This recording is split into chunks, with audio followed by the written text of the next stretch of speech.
Coming up on the Myrrh Positivity Podcast, we're talking about an Arctic walrus that wakes up on the coast of Ireland, how dogs are saving endangered animals in the south of Africa, why Ford are going to go electric in 2030, and how a 4-year-old girl from Barry managed to find one of the world's best preserved dinosaur fossils. That's all coming up on today's episode of the Myrrh Positivity Podcast. Hello everybody. You ruined my intro. I was going to say hello there. We're not even 10 seconds in. Every time. Right. Hello everybody and welcome to the Myrrh Positivity Podcast. I am your host, Tom Matthews. If you're listening and you may know me from some of my YouTube stuff, welcome. If you don't, welcome.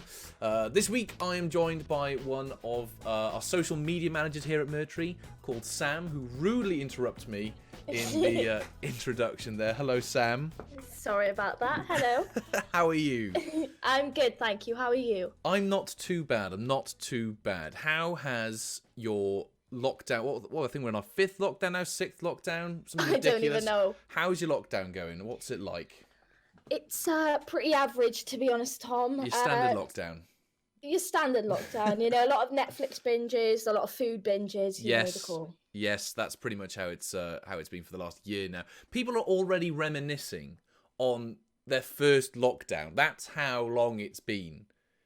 It's stupid. It's stupid. But what stuff have you been watching? What you watching during your lockdown? I gotta be honest, it's a little bit embarrassing, but if you haven't heard of Friday Night Dinner, you have got to watch it. Great show. It is the funniest show on the planet. And people may see it as boring because it's set in the same place every single episode, again, yeah. But it is the funniest show and it will get you out of that lockdown blues, I promise you. It's, Friends was hugely popular and that was on the same set most of the show, so nothing wrong with a repetitive set. Who is it in there? It's Martin Goodman. You've got the guy from The Inbetweeners. Yeah, you've got Jackie. You've got what's it called? Bobble. No, it's not. His name's not Bobble. His nickname's Bobble. He goes, my Bobble. Bobble. And then you've got the dog. You've got Wilson or Milson in the later seasons. Oh yeah. I think it's quite a relatable show for a lockdown when you think about it. You're just with your family, stuck in a house, having to put up with your mum's dinner. I don't know if your mum cooks very well, but mum, if you're listening to this, there's a reason I bought you that cookbook. Poor woman. Yes, what a lady, what an incredible person. I'm sure you cook lovely. She does a mean Sunday dinner. I'll give you that. She can do a Sunday dinner, but. And a microwave pasta. She's good at putting that in the microwave as well. The microwave is a very difficult device, Tom. It was Mother's Day recently, so I did let her off with that. I treated her. I got her some gin. I got some chocolates, and a nice card as well. Did you get your mum anything nice for Mother's Day? I got her some chocolate and some gin, actually. Very similar, and some flowers as well. It's a very motherly thing, that chocolate and gin. It's a nice combination. Yeah, but I had to be very careful on my selection of chocolates because she does not like very sweet chocolate, so I had to go for the best option. I don't want to get copyrighted here, so I'm not going to tell you. But what does it rhyme with? That's always a good way to avoid copyrights. Barter Bates. Ah, very nice, very nice. I got some bin doors. Yeah. But yes, it's chocolate and alcohol is never amiss for any occasion, even during lockdown. Celebrate with chocolate and alcohol. It's great. Anything you've been listening to in particular during lockdown? Any new music that you've been jamming to? You know what? I usually listen to playlists, but recently I've been just going off on a tangent, I could say, and I've put everything in my liked songs on Spotify. You know, nice. Spotify. Oh yes, avoiding copyright. Very clever there. Yes. And this song is, am I allowed to say it? I'm pretty sure we're allowed to say the names of songs. I think we're also allowed to say Spotify and the chocolate brands, but this is a fun game. But no, go on. So this song in particular has been like a repeat track. It's called Rising by Duskus. So check that out if you will. Oh, nice. Is that a new release? Not really, no. I just kind of, to be honest, I don't really know much about the track. I just found it, listened to it, loved it, and added it to my like songs, but it's actually a really great song. I've been working out to it, so if you need a workout song, I highly recommend you get that in your playlist. Also, if you're on Spotify already, there is a playlist called Be You by Ryan Nevis, very good for workouts as well. Oh, nice. It's great. That's good. That's good then. So your music taste staying relatively modern. You're not gone nowhere to the 80s or 70s. I can't tell you my music taste is based on the 80s. Based on the 80s. What am I on about? I can't tell you it's based on like songs. It's based on anything. I love the Beatles. You know, I will go for a little bit of, you know, whatever is on my Anything and playlist. everything. That's always a good way to go about it, to be fair. You know, when you shuffle a playlist and it goes from like classical, like it goes from like all the genres, from Beethoven. What have you got? Beethoven's Sixth on Spotify. Bit of Mozart as well. Fall asleep to a bit of Mozart. I don't think there's anything wrong. I mean, to be fair, I don't see why you would be able to stay awake listening to a Mozart song, but there we go. Life hack. Listen to a boring song. Listen to Mozart and you will fall asleep like a baby. I've been going through a bit of a pop music binge, but not like modern pop. I've been listening to like proper 2010 sort of early 2000s. I've got Girlfriend, What the Hell by Avril Lavigne.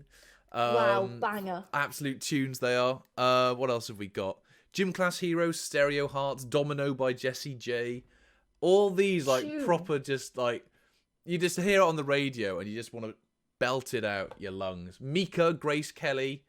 Oh, beautiful song. Party in the USA. Song. Yeah, I've been going through an entire like early 2010 sort of pop music binge at the moment. It's very, very reminiscent. It's incredible how powerful music can be. Like you can listen to a song and it can remind you of someone, something, a time frame. I don't know if that's just me.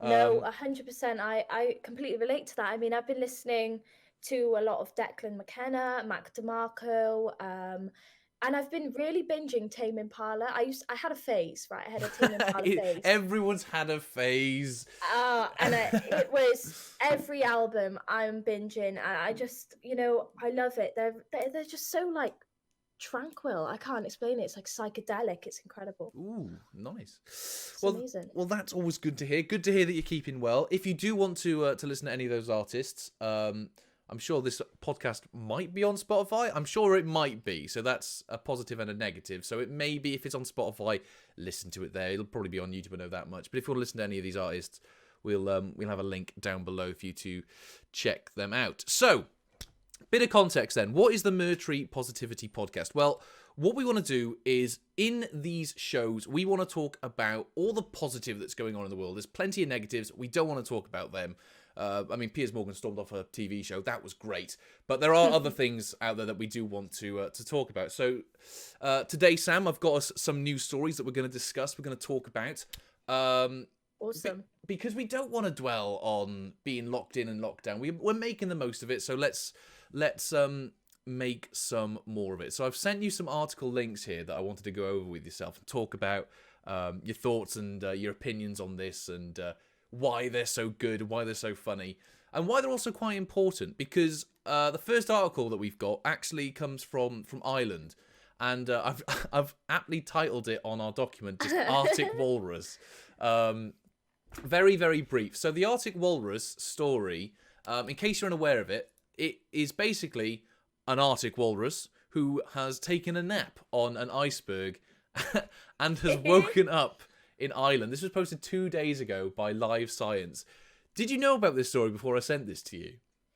I actually didn't know, not at all. When you said it, I thought, how can a walrus just fall asleep? Imagine he's just waking up in Ireland. He's like, where the hell am I? It's the best sleep ever, that. He's had, you know, godly sleep right there. I was going to say, do you remember ever going onto a plane, going on holiday many, many years ago when we were able to go abroad? Oh yeah. Could you ever sleep on a plane? Like, is it easy for you just to go and sleep on a plane? It's, you know, it's so easy, and then you wake up and they're like, yeah, we're preparing for so London. Imagine like, trying to sleep on an iceberg. That's what I was going to say. I mean, I couldn't, but clearly this Well, I wouldn't expect you, Tom, to just get an iceberg out of nowhere and just float to Ireland. You know what? I'll give it a go. I'll do that for Comic Relief or Red Nose Day or something. That's nice. From the coast of Wales to Get a little paddle. Get a little paddle. I think the iceberg would probably melt before I could even set off. Yeah, it would. So this walrus was found by a 5-year-old girl who went walking with her father, and they literally spotted this blubbery newcomer. Now, in case you don't know, walruses are actually not unheard of in the UK. They are very, very rare. They're usually seen on the very north of Scotland. So Ireland's quite far south for them to be spotted. And I know before we recorded this, you mentioned there's quite a important message to be spoken about here, because it's funny to see the walrus obviously appear in Ireland just in time for St. Patrick's Day, should we say? Yeah. He's turned up for a great time. He's going to get absolutely hammered now on, I don't know if they drink alcohol, probably milk, I imagine. Sesh. But no, you mentioned about the whole global warming aspect of this is quite important. 100%. I mean, if you think about it, I mean, when have we heard about a story like this, you know? And it's weird, you know, because just a huge, what was it? Was it iceberg he fell asleep on? Yeah. How the hell did that get into Ireland? Did it snap off because of the sea temperatures being too hot? Did he just, I don't know what walrus does, but did it just jump on the iceberg and decide, let's have a good one? You know, I think it's a very important message underlying. It's sort of signifying how we need to be more aware of how much the water is changing and how much, you know, we need to be aware of what we're doing as well, and how we can sort of, you know, prevent walruses visiting Ireland for holiday. You know? Well, no, because this isn't like the first time that it's happened. Well, not that I'm aware of this, but there have been like cases of polar bears that are, you know, we always hear Johnny polar bears getting drifted away somewhere elsewhere because was Antarctica. There's been a huge crack that has been found in there as of recent.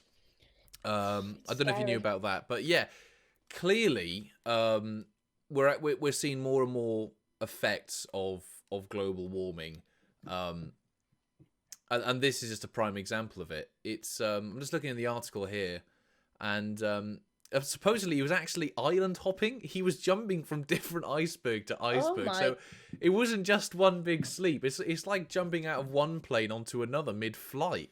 Well, maybe he knew that his iceberg was melting, and he was like, "This guy knew I'm not going to swim that far.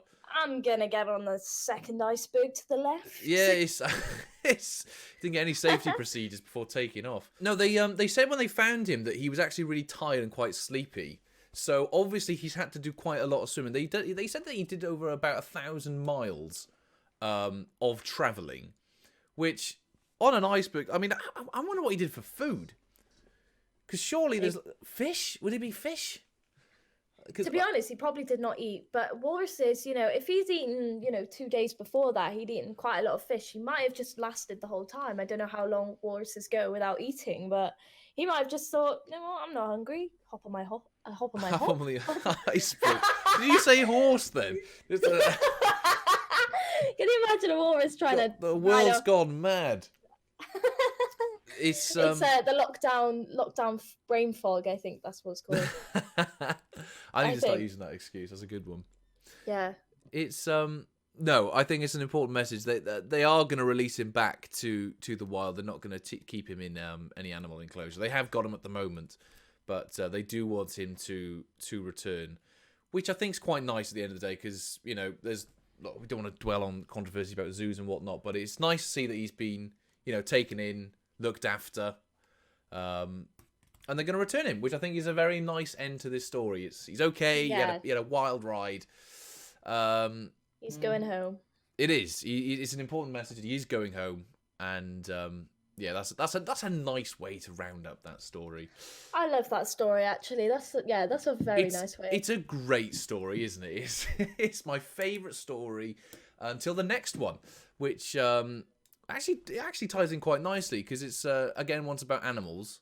I think this is the second one I've got linked for you on the document, which is I'm gonna try and get this name right. I tried in practice. Bahati Prinsloo. I think I got her name right. Prinsloo. Basically, the wife to the fantastic Adam Levine of Maroon 5. She is a massive animal activist, such as the likes of like Ricky Gervais saving pandas, rhinos, gorillas, all sorts. And this is quite genius. So this is from last year, and she's part of a program that has trained to get dogs to help protect rhinos from poachers. So Good. I don't know if you've got the article up with you now, but I have. some of these photos are amazing. They're insane. I think it goes without saying. What's your opinion on poachers, Sam? Well, you'd have to censor it, but Yeah, I'll just put a big censored bleep. yeah, just put beep. Yeah, no, I, you know, as anyone with a heart would say, It goes without saying. Almost. it goes without saying. Yeah, Yeah, it's awful. I mean, you know, I guess there's some ways you could say that it's a part of their culture, but again, they've had so much warning, so much, there've been so many excuses on their behalf that I really do think that it's you know, it's at a point now where wildlife is becoming endangered. Rhinos were on the endangered list for quite a while, and I don't know if they still are. Maybe some breeds are, some aren't, but it's crazy. Yeah, definitely, poachers are actually quite a menace to wildlife. A little statistic drop for you here. In the last decade, just less than 10,000 African rhinos. The actual number, I believe, is 9,442. I'm not saying that as if it's off the top of my head. I do have a script in front of me. But it's an important statistic nonetheless. They have been lost. 9,442 have been lost to poachers.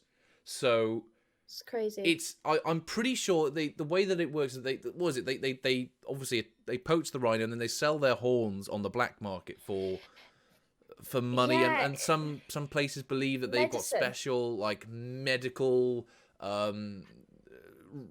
effects, which absolutely ridiculous. But it's crazy. And you know, I was just reading through the article, and you know what's funny?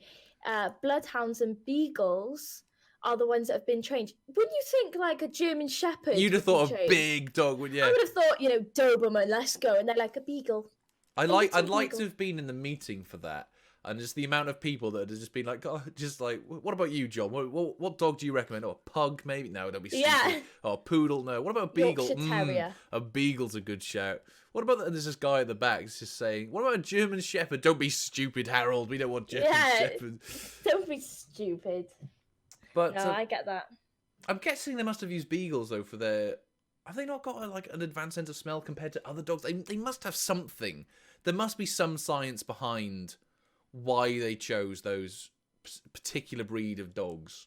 I think it's their intelligence, to be honest, Tom. I think they're very intelligent dogs. It's possibly the way they've been trained, because German Shepherds are incredibly hard to train. That's true. If not trained well, and beagles, I think, can pick up on actions very well. So maybe they just chose the breed because of other statistics other than size, you know, which is fair enough to them. Oh, there's a great photo. I'll leave a link to the article down below if you're listening to this on YouTube. There's a great photo on the article that I've sent you where it says K9 Unit East Response, and this guy's got his truck. And he's just lifted the back gate, and there's just all these doggos just running out to help save the rhinos. And this isn't just like a gimmick or anything. They've actually saved quite a large number. They've saved 45 rhinos over their 1 year of being introduced into South Africa. So it is working. So what we just need are more dogs and less poachers. That's a nice sense yes, definitely. But no, they've been trained from birth. So that's literally that is their life. They've known nothing else. They know nothing else but to just kill poachers. That's great. I'm more than happy with them not to kill them, but to attack them. There's a photo on the article with them testing it out. Have you seen the picture of the man up in the tree? Yes, yes. For our YouTube viewers, it'll be up on screen now for you. It's like look at dominance there, isn't it? How many dogs? There's 4 dogs attacking a man up a tree, and he's covered in like protective clothing. And imagine a normal poacher's probably in like a boiler suit, and like, you know, they just have not gonna be wearing whatever next to them, That's AK, mental. whatever they want.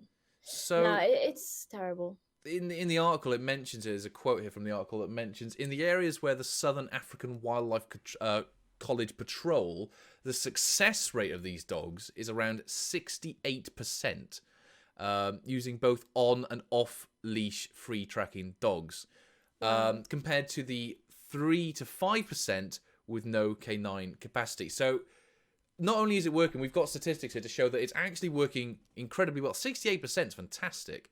That's amazing. And this is obviously, as they've said, to help protect the survival of Southern Africa's rich biodiversity and its wildlife. So, I mean, you could look at this. I was just looking at the article and I was just thinking, you could look at this from an ethical perspective and think, would any of the poachers fight back? And would those dogs then, be possibly in a position where they get very heavily injured? It's, the fact that they travel as a pack, I think, is quite good. Because, yes. Oh, God, I don't know how to say it. This is the ethical thing. Like, obviously, all of the dogs go to, but even if he hurts one, then he's hurt another animal. But and is that dog being sacrificed then? Do you know what I mean? It's a difficult one, but overall, I think the pros definitely outweigh the cons. Yes. And it's a good idea. Let's just poach the poachers. I think that should be a sport. Let's get poachers for poaching poachers.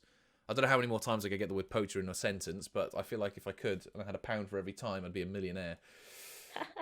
It's it's nice to see doggos doing great things for the community once again. As I said in my last video on the Myrrh channel, dogs are just the best. They just are. I love cats. Love dogs. I love goldfish. I love honey badgers.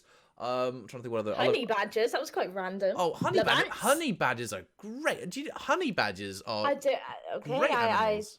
I don't. Are you not aware of the honey badger? I am aware of the honey badger, Tom, but I'm just saying that was very random. We went from cats, dogs, honey badger. Yeah, because who would want to own a honey badger? They are great animals. They're fantastic. I'd own a honey badger. I'm not sure if that's legal. It isn't. I was just saying I'd like to. Well, I'd like to own a sloth, and I'd like to call it Sid. Sid. Good old Ice Age. The last time. That's a film. Again, talking about sustainability. Ice Age is a very important film. It's talking about incredibly important. Important. Massive freeze over, killing out all of the dinosaurs. And the mammoths. Big woolly mammoth. Poor mammoth. If a mammoth existed, it would probably be poached. That's why these dogs are a good idea. These dogs would have saved the mammoth. See, if they had poached dogs to get poachers back when the mammoth was alive, they'd still be here today. Well, actually, fun fact, they did have dogs within, those, I'm not sure if it was indigenous, I'm not sure which tribe, but in their tribes, they did have dogs. But obviously they were, they didn't know how to sufficiently train them. Yeah. So, it wouldn't have gone against whatever. So it's quite cool. That's wicked, wicked, wicked. So, in case you're unaware, this week our main theme has been around sort of sustainability, which you may have noticed from, we've been speaking about the Arctic Walrus with the global warming, sailing away on an iceberg, off he goes to Ireland on a lovely holiday. Didn't have his passport, though. Maybe that's why they're sending him back. They're deporting the walrus. Yes. Then we got the dogs, obviously, saving the endangered species, saving the rhinos, which is great. And Myrrh, we do newsletters every week talking about positivity, good news, and we have our weekly themes. And Sam, if you want to start with this one, because this was an article on the newsletter from the week just gone, I believe.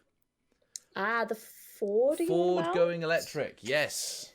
Well, Tom, you know more about cars than I do, don't you? But before we had the podcast, before we started recording, I talked to Tom a little bit about the Ford and what his thoughts were, and his immediate reaction when I read out this was, "No, Ford!" No, I was like, "What?" Well, we spoke about when we had our induction. I remember electric vehicles being brought up because it's a huge topic. It's a huge conversation at the moment.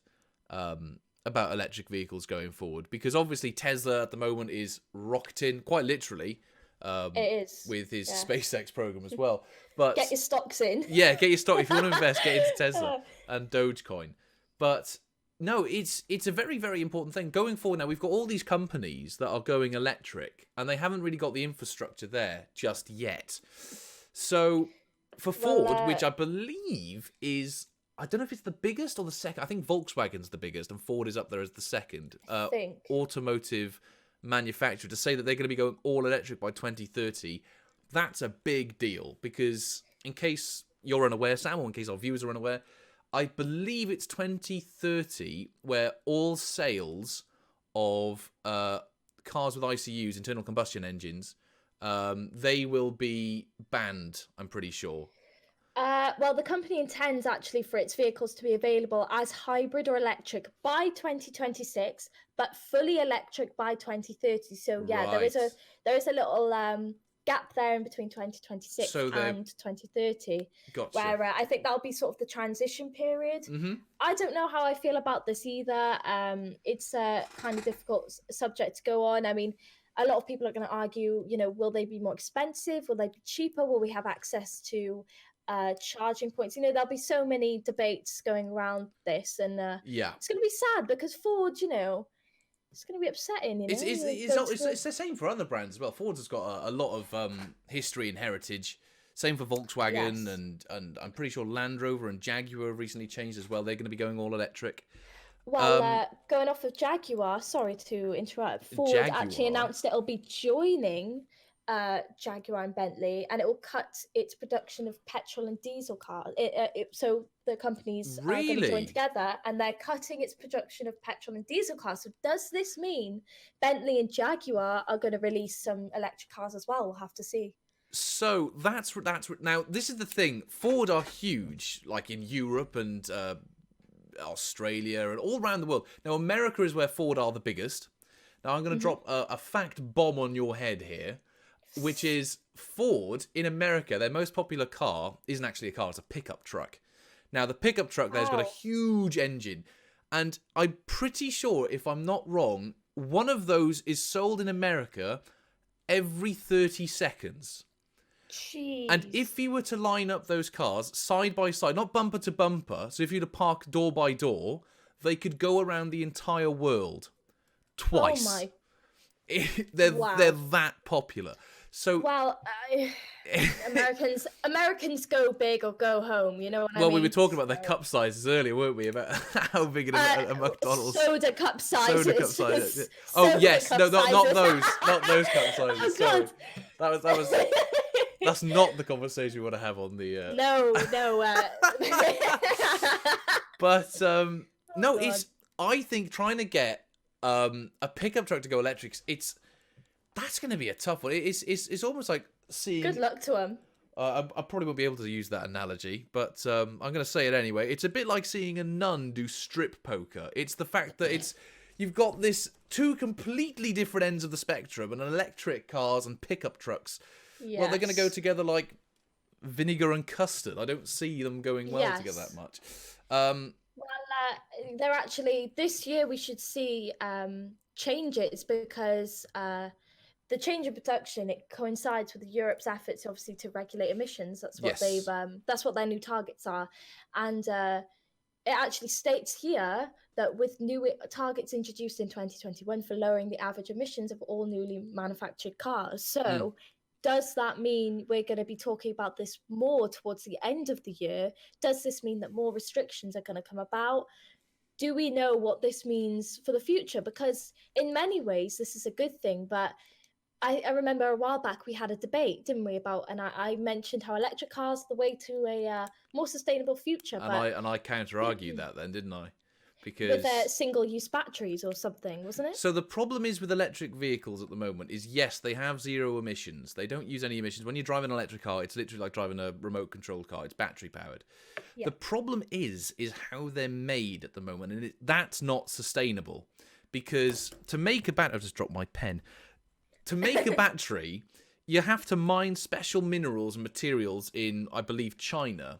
And then to make the battery, then they'll fly out that minerals and whatnot, or they'll make it in China, and then they'll make that battery, then they'll sell it over to America or the UK or Europe, wherever. That battery's then fitted into a car, and then it's then going to be sent back to another country where it's then sold. Now, all the air miles that will be doing, all the sea miles that it's doing, is huge. And I don't know if this statistic stays true, but I remember reading in 2016, 2017, the emissions to make an electric vehicle, so let's say Tesla, for example, I think is the best one to go by. To make a Tesla, the amount of emissions that you will use and the amount of carbon dioxide and the amount of all the like really crappy stuff you'll be putting into the atmosphere is as bad as driving a diesel BMW 140,000 miles. Jeez. And that's almost like, well, to be fair, diesel cars last longer, but that's a long lifespan for a car, 140,000 miles. Well, incredibly, yeah. And the other issue is in Britain there's a big problem. Where's your if you bought an electric car right now, how would you charge it? That's my point as well. I think I've seen, in IKEA car park, those electric charging stations. There's not enough of them, are there? I think I've seen 2 of those. Yeah. I'm not going to travel to IKEA every time I need to charge my blimmin' car, But that's the thing. If everyone else has one, you won't be the only one waiting to charge it because there's not enough charging ports there at the moment. Exactly. And think about how much electricity they're going to be using as well. And it's like, how the hell does this all... Exactly. That's another point, because how is the electricity being made? Is that sustainable? Yeah. Is it coming from a windmill or is it coming from a nuclear power plant? It's Exactly. And you know what? Tying into this, Ford actually tweeted on February the 17th of 2021 that they announced that they're going all in on electric vehicles in Europe, and they're investing £1 billion in transforming their Cologne facility into an electrification centre. So how, that electrification centre, how much energy and how much electric is that resources, using? Yeah. Resources, the production lines, how is it going about? How are they going about it? This is the big ethical question, really, with electric vehicles going forward. I'm a firm believer that electric vehicles going forward are very much a short-term answer to solving this. Personally, I think hydrogen vehicles will be the best thing going forward, because I believe with a hydrogen vehicle, it mixes hydrogen and oxygen, which creates H2O, which is water. Yes. So that's the only bioproduct that you will get from a hydrogen-powered car. The only issue with that is, I believe there's only 7 or 8 hydrogen fuel stations in the UK. There's very few. And that's incredible. And we haven't got the infrastructure for these things going forward, because at the end of the day, we're going to end up pushing petrol-powered and diesel-powered vehicles right up until the limit, and when we really can't anymore. Well, going on a completely controversial sort of path here, I don't know if you saw, but in 2018, the inventor of a water-powered car died, and he was screaming, "They poisoned me." Now, this guy had made a car that ran purely on water, and the mystery, it still surrounds. His name was Stanley Myrrh. He died back in 1998 on the 20th of March, and there was an investigation. The police said they found nothing. This car could have been revolutionary.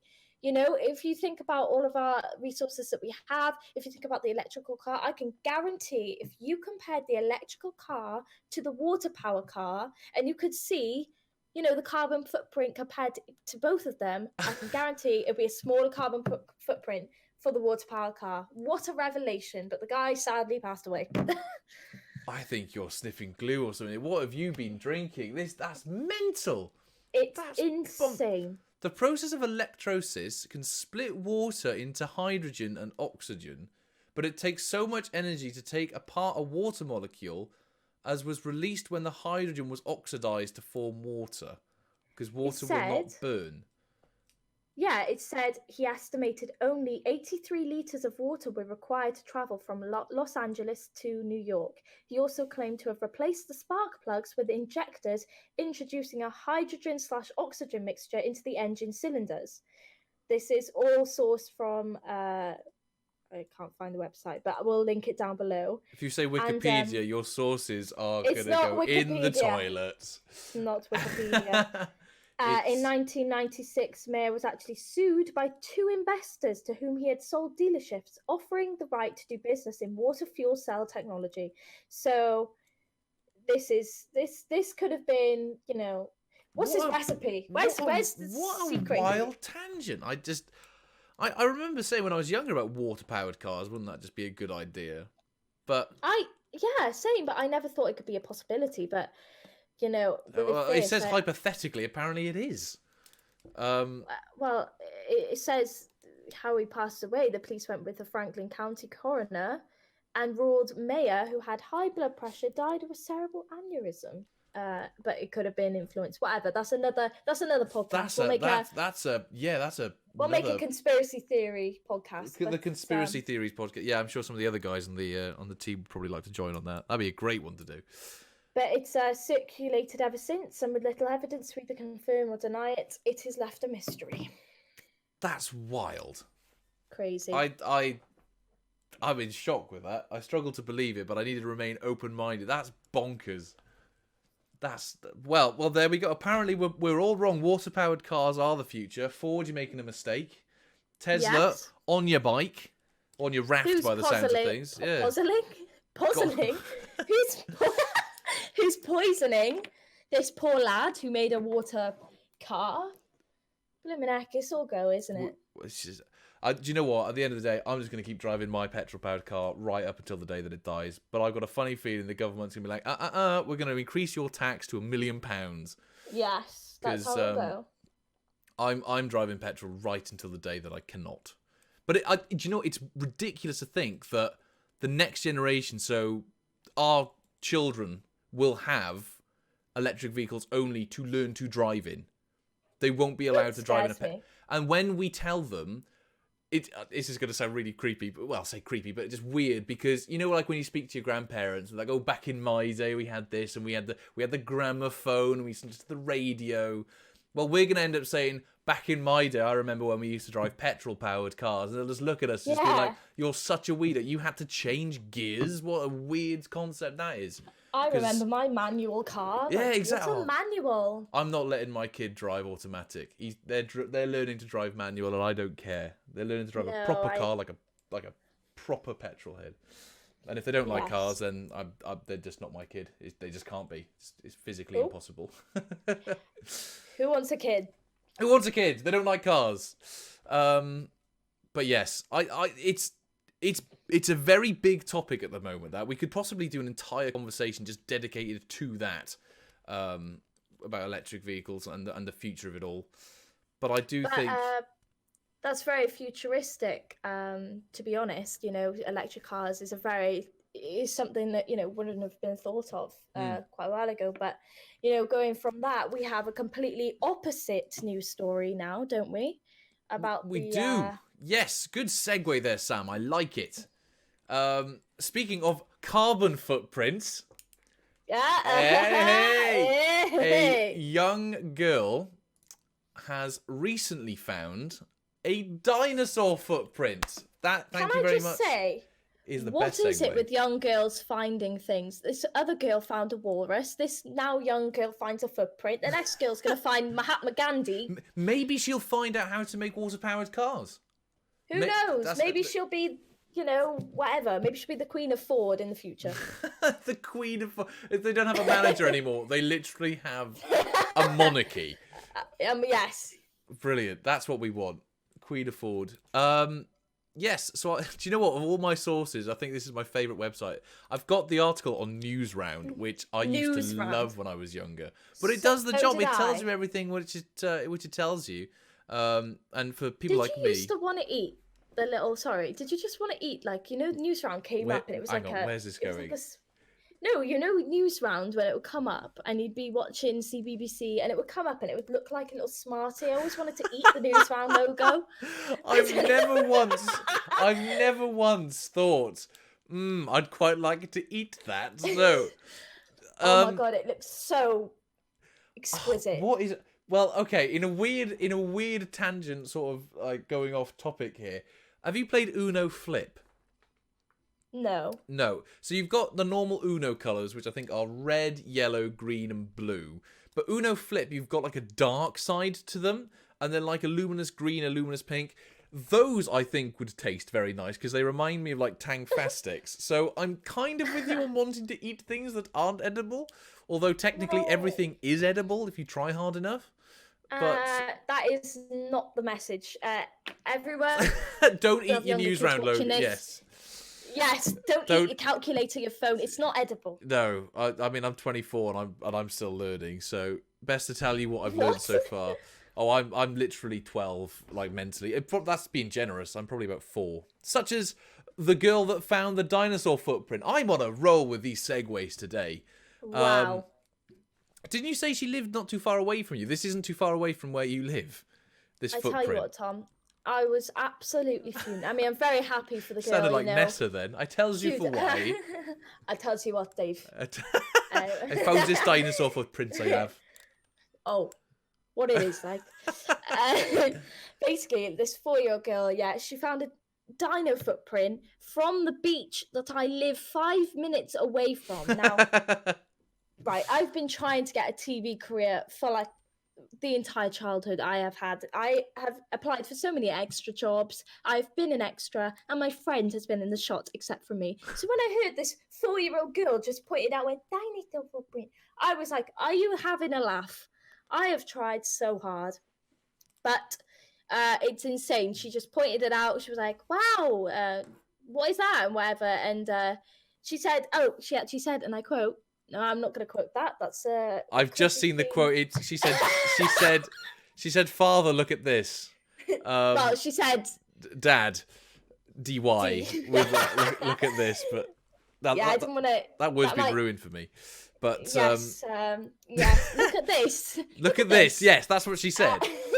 And her dad looked and was like, "Wow." And now she's famous, and now she's gonna have a whole TV program. It's a very unimpressed father impression you just did there. Wow. Wow. That is amazing. But yeah, he said it was almost just unbelievably realistic. I just couldn't believe it was real. I was punching the air. I'm not even joking. You know, if the air was a punch bag, it'd be on the floor. Take this air. I'm very happy for you, Lily. You know, you're young, you're going to remember this for the rest of your life, but please, you know, I'm available from Monday to Friday. If you need a co-presenter, you could be like Anton Depp. Yeah, I'm just saying, Lily, if you need anyone to be a side man, is that acceptable? Wingman, hype man, whatever you want to be for her. I'm not a side man. Shout out to them, I guess. But if you need someone to be your wingman, I am all for that. I can be the director, the producer, the presenter, everything. Please, sorry, I'm desperate. Have you seen one of her comments about dinosaurs? I think is possibly one of my favourite quotes I've seen so far this year, which is, T-Rex's footprints are big. Well done, Lily. Wow, Lily. To be honest, that's something more sophisticated than what I'd say. I'd probably be like, even worse. Yeah, no. Well done, Lily. You deserve that. I'm just angry, but I'm not angry at you. I'm angry at the fact that I couldn't. You're not angry. You're just disappointed. That's the. I'm just very disappointed. I'm so disappointed in myself, and that's even worse. But Cindy Howells from the she's a paleontology curator from the National Museum of Wales, said that the fossilised dinosaur footprint from 220 million years ago is one of the best preserved examples from anywhere in the UK. Oh, wow. And will really aid paleontologists to get a better idea about how these early dinosaurs walked. Now, if you're wondering how I know how to present and how to say paleontologist, it's because of Ross from Friends. Oh, I thought you'd just been sitting here for the last 4 minutes, just reading that over and over and over again, waiting to say the quote. That's fair. I mean, I didn't even know what that was. You read it, I didn't. I guess that's a win for both of us. It's yes. Except for the fact that fossil's been there for 220 million years, and you didn't find it first. And I didn't find it. I can't believe that. I swear, sometimes I just can't believe it. It's an absolute travesty of my justice, to be honest. It's not very exquisite at all, but but you learn about it and you move on. That's what it is. You're grateful for the other person. We learn about accepting your mistakes. Yes. I don't know where this has got to go with sustainability, but dinosaurs, the planet, there you go. That's to balance it out a bit, you know. You could say that, you know, dinosaurs back then the air was so clean. Yeah, no people. And now it's beeped. Yes, sensor bleeped. Yes, but there we go. Those are some stories from the last few weeks and months that you may not have been aware of. Something good, something positive to lift yourself up with during these weird times. They're still weird. A year later, when we thought everything would be fine for Christmas, it's still a bit bizarre. It is. So, to round off the episodes, to round off our pilot episode of the Myrrh podcast, it's time for some escapism, I've called this segment. However, Sam thought it would be better titled as Thing of the Week. Thing of the week. So the best thing of the week. So if you are a follower of our YouTube channel, if you're not, why? Be subscribed. Otherwise, I will come to your house and make you subscribe. Not actually true. Wow. I'm just saying that. Tom? No, look, I want to make sure that we get 100 subscribers before the end of the month. But anyway, point is, it's always nice to end on a high. Talk about some things that we like, things that we may be a bit more knowledgeable about. Knowledgeable? Did I just say that word? Knowledgeable. Knowledgeable. We'll just edit this bit out, and if we don't, then well, I'll keep it in. But no, we've spoken about walruses, dogs, and a girl finding a dinosaur footprint that Sam is totally not bitter about. But let's talk about something even more important than the world: video games. So our thing of the week, or our piece of escapism for this week, which Sam and I have both chosen. We've both chosen video games this week. Funnily enough, that wasn't my choice. I'd just like to point out, for any of you that know me, know that I'm literally obsessed with video games. Tash, if you're watching, hi. I promise I'm not obsessed. That's my partner, just to let her know that I am sane. Maybe I'm not. I don't know. But yes, I'm waffling now. But the point is, we wanted to end off on a positive note, talking about a piece of media that we would recommend to you guys to lift your spirits and escape during these weird lockdown times, which should be ending soon. I want the pubs open. Anyway, Sam, I'm waffling. Save me. Waffle is such a weird name, isn't it? Like, waffle. What do you mean, a weird name? Who have you met called Mr. Waffle? Mr. and Mrs. Waffle? I'm just going off on a tangent. I thought yesterday, I was sitting down and I was thinking, it's so weird that everything is named technically. The brain named itself. Moving on. Now I am taking the waffle. So I have a video game recommendation for the week. It is called Little Nightmares 2. Now, this has been heavily publicized. I mean, it's everywhere. I've seen it everywhere. Anyway, Tom was just like, oh yeah, I've heard of that. It has whatever in it. Darren Brown. He's not. What's his name? It's Darren Brown. He's a lovely man. Watch Darren Brown. You probably don't know who Darren Brown is. This makes me sad. Absolutely no idea. Oh my God, you're joking. Guys, Tom is triggered. Oh, what? He's brilliant. He's. Oh, right. Carry on. Sorry. I'm gonna go pout now. I'm off. Do you know what? Anyway, I've had enough. I'm going. Moving on. Goodbye, Tom. Now, have you, all of you lovely people, to myself. Little Nightmares 2 is an amazing game, and it is basically you are this little character with a paper bag over your head, and you go through multiple rounds. You can hear Tom coming back now. He's back. I am back. Yes. He's sneaking back. He's gone. But yeah, it's a great game. It's a horror, but it's also an adventure game.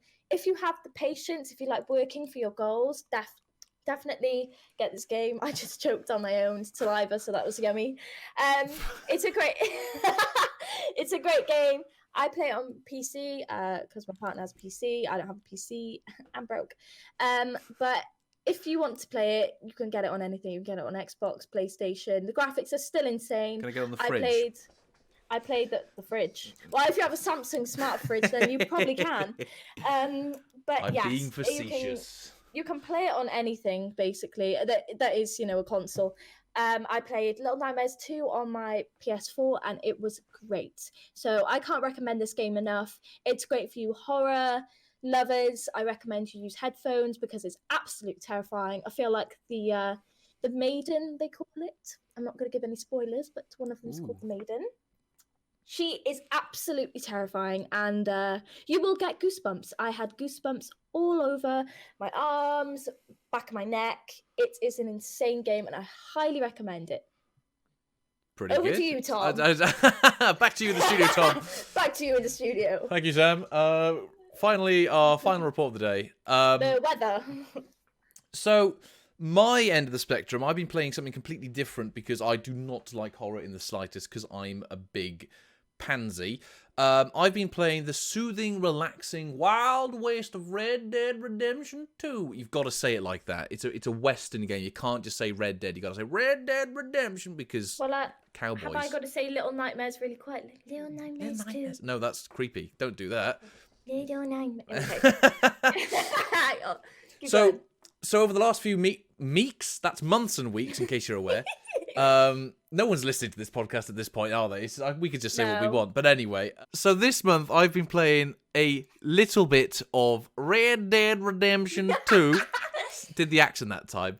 Yeah, very, very different to Little Nightmares because it's not a horror, as I'm Anne Big Pansy. Don't like scary things. You just said, as I am Big Pansy. Anne Big Pansy, yes. That's grammar. Anyway, yes, I've been playing as the wonderful Arthur Morgan, who is a member of the Vanderlyn gang, and you see them running away from a bank job that has gone very wrong. I believe the expression is tits up. I feel I can say that into the podcast at this stage. I'm sorry, I really have to say this. You know, there's that meme where it's like, this sentence is grammatically correct, but it's wordy and hard to read. That's me. That's you right now. Oh, that was you reading that dinosaur story with... was it philanthropy? Paleontologist, not philanthropy. That's a different thing. Philanthropy? Yeah, moving on. I think that's when you like dead bodies. Philanthropy. Yeah, it is. That's a bit dodge. Anyway, I've lost track now. Yes, play Red Dead Redemption. It's a Wild West game. It's very, very good. Story's fantastic. Very long. If you like your westerns, you like it. Very, very powerful ending. The only video game... Oh, that's a lie. I can't say it's the only video game that made me cry because it wasn't. It's the only video game that's nearly made me cry. I think that makes sense. Does that make sense? We're trying to abolish toxic masculinity. So did you cry, Tom, or did you not? I, for the sake of this, I will say that I bawled my eyes out like a little baby.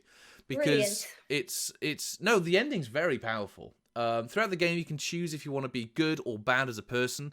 I have completed the game before, so playing it a second time round, I only really want to do the good things now. I know what things are good.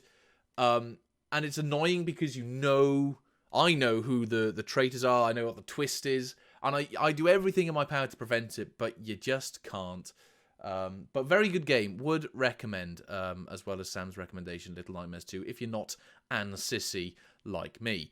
So that pretty much wraps up our things of the week, because we got two, so it's plural, things of the week. We've got 2 video games there. And if you don't like video games, I'm sure there's like stamps that you can collect, maybe. If you don't like video games, play Bop It, Twist It, Pull It. I've not heard of a Bop It in ages. Pass it. Anyway, we've waffled on for long enough now. It's been 50 minutes. I'm gonna have to edit a few bits and bobs out of this, but still. Yes, it's been 50 minutes. Thank you very much for listening or watching or however you're consuming this content. Sam, thank you very much for joining me today. Thank you for having me. It's been great fun. It's been really fun. Yeah, hopefully I'll be on a podcast in the future. That's a threat, not That's a threat. I will be on a podcast in the future. Yeah, no. And also, I'm sorry for my obnoxious laughing. I do have a loud... I hope that Tom will be able to edit it, so, frequency... What I'll do is I'll just deepen the voices so that the laugh doesn't go as high. Yeah, but... I love dinosaurs. I love dinosaurs. No. But yes, thank you very much for joining. Hopefully we can do this again soon. Hopefully you guys have enjoyed the pilot episode of the Myrrh Trees Positivity Podcast. We haven't actually got a proper name for it at the moment, so we're just going to call it that. I was adamant of calling it the Big PP because Positivity Podcast. I got a funny feeling if anyone's listened to this far and they hear that, they're going to be like, yes, keep it as the Big PP. But but people might get the wrong idea, and God knows who's... Well, it'd only be spelled with 2 P's. I'm not going to spell it P-E-E-P-E-E. It'd just be Big PP. Big PP. Big PP or small PP. I don't know. Either way, thank you very much for listening. Thank you very much for watching. Let's just end this podcast. It's gone downhill since you got jealous of that girl finding a footprint. This hasn't gone downhill from that. It's gone downhill from me saying paleontologist and then getting triggered. And then not knowing who Darren Brown was, that set me off. Yes. Yeah, no, that just sent you But there we go. Thank you very much for listening, everybody. We'll see you guys in the next episode. Stay safe, and we'll see you soon. Bye Goodbye. bye.